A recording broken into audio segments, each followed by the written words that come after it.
Hey guys, and welcome back to Battlefront Updates and a quick update regarding Star Wars Battlefront 2. First off, just a quick reminder that I released my 30 tips and tricks video yesterday. Unfortunately, I released it quite late in the evening, so if you have missed it, make sure to check it out. I will leave a link in the description below.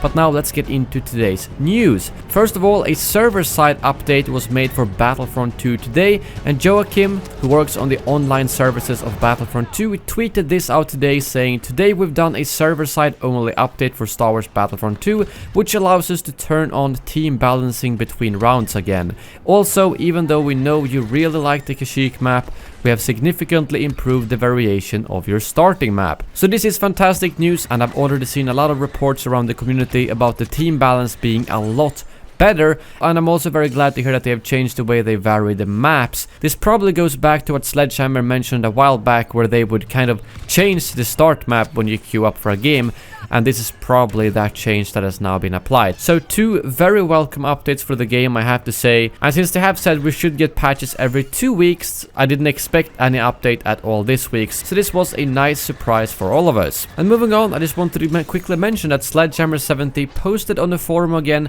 announcing the community one-on-one Q&A, where you can now submit questions for the developers to answer. He said that my attempt to kick this off ahead of the holidays was not the best choice, and many questions asked previously have either become outdated, addressed, or remain outstanding. I'd like to attempt to kick this series off as a continuous developer/community Q&A and be able to maintain it as promised. I will leave a link to that post in the description below if you want to leave some questions for the actual developers. I'm not sure when and how they will respond to them, but I'm hoping that it will actually be in the main post so that we won't have to dig through all the responses. But no matter what, I will cover the responses in a video so that you guys don't have to go into the forums if you don't want to. And lastly, I wanted to bring up that the lead technical animator on Battlefront 2 was out on Reddit answering some concerns the other day, and he gave a very elaborate response regarding lightsabers cutting through droids. You might have seen that sometimes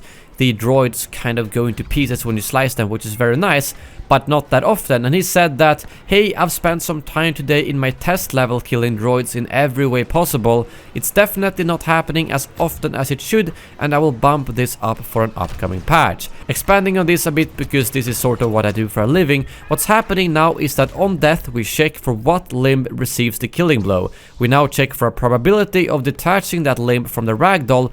On explosions and melee type attacks, we pick a random assortment of limbs to detach based on the same probability. Regarding lightsabers actually cutting droids to pieces, this is tricky.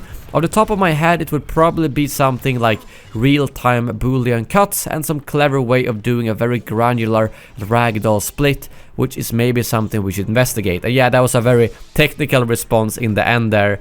But in short, it's probably gonna be very hard to actually have the lightsabers cut through the exact place where you hit. But the good news is that he will bump up the limb detachment of the droids overall in the game in the next patch, so that when you actually blow someone up, or if you hit them with a melee, it's a lot bigger chance of the droids' limbs being blown off. But that brings this video to an end. Thank you very much for watching, and as always, may the Force be with you.